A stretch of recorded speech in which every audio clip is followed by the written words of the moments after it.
Hi everybody, this is Anne. The idea for this video came from a mesmerizing exhibit of pots called Acoma Pottery, named after the Acoma Pueblo Indians, who are an ancient tribe known for their architecture, farming, and artistry style. Their pottery dates back more than 1,000 years. Around the 1950s, Lucy Lewis, Marie Chino, Juana Leno, and Jessie Garcia resurrected their ancestors' ceramic arts and perfected the swirling geometric patterns without using modern technology to achieve the intricate designs. One herringbone piece caught my eye as it was so intricate and perfect.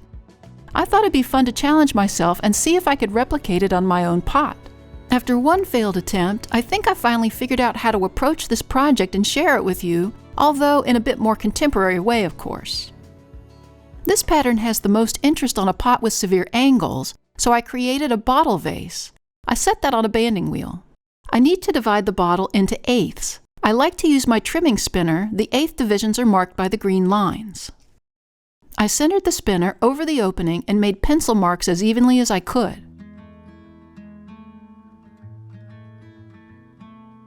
I'm sure the Acoma Indians marked their lines by eye, but since I have this cool laser level, I thought it'd be a bit faster. I projected it along each mark and traced each vertical line.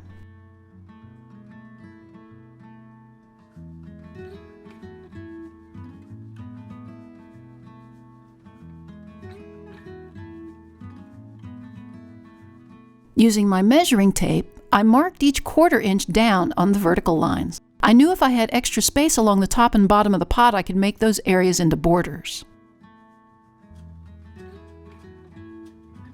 I steadied a pencil against a straight edge on the table and marked horizontal lines along each of those marks.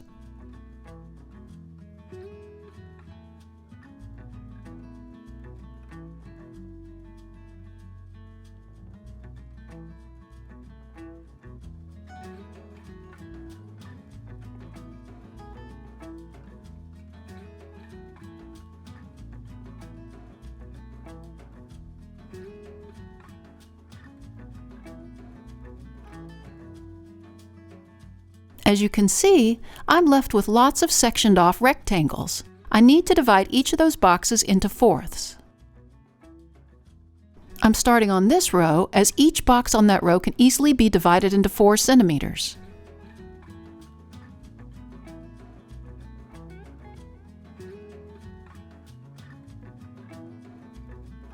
I divided all those boxes on that row, then again traced all the vertical division marks with my laser level.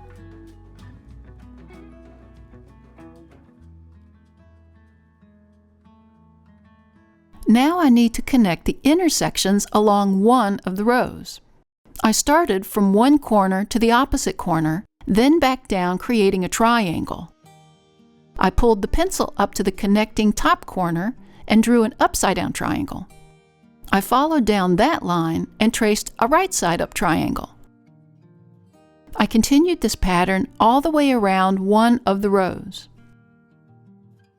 Now, if I made my lines correctly, all the triangles should be evenly spaced at the end of the row.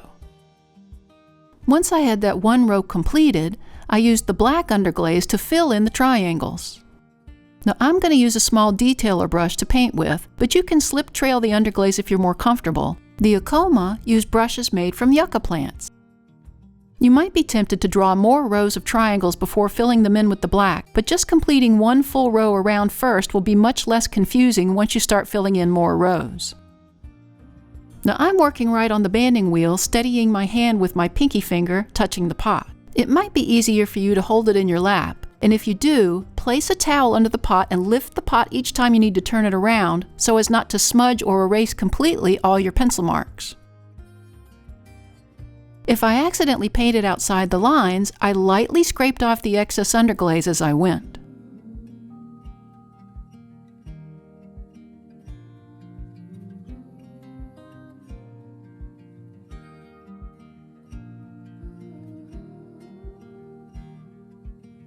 Once that first horizontal line is done, I need to just follow that same pattern vertically up and down the pot.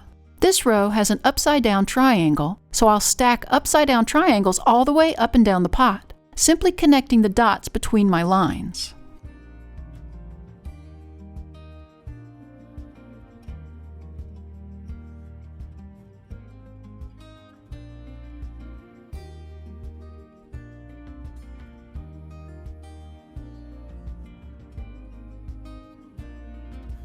I continued with that pattern in each vertical row.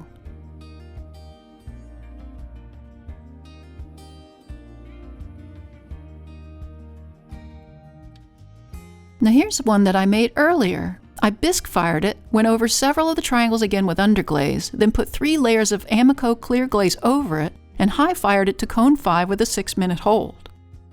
That herringbone pattern is so mesmerizing and creates an optical illusion like the bottle's faceted.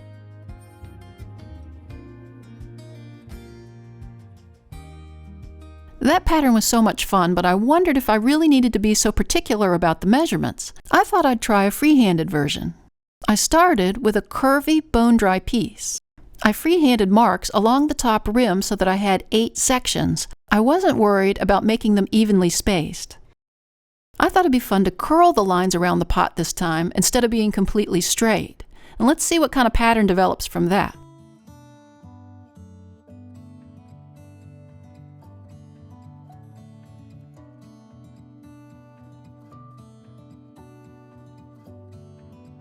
Like the other pot, I needed to divide each of those 8 sections into fourths. Again, without measuring, I marked each one. I connected each mark down to the bottom, making sure the lines don't touch or crisscross each other.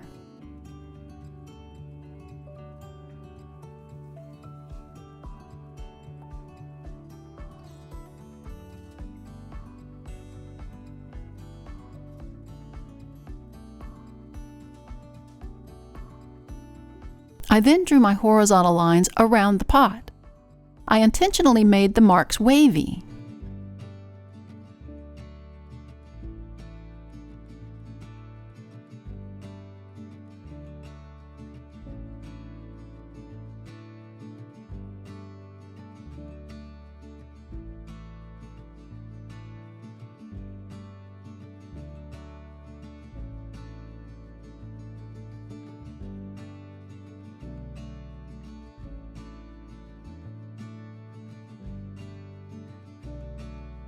Like the first pot, I divided one of the rows with the triangles, upside down and right side up.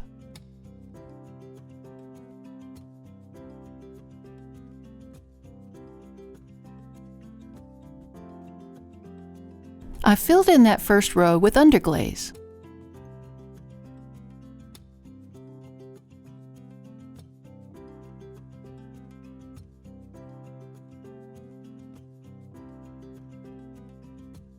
Once that first row was done, I just had to follow the lines down the pot, connecting the intersections together.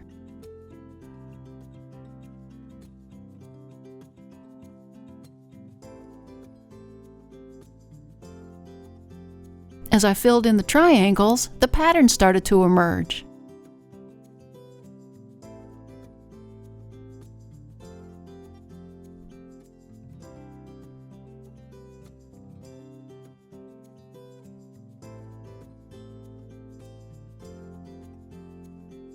Here's one that I made earlier. The horizontal lines were not as wavy and they were much closer together, but the vertical lines were still curved around for this look.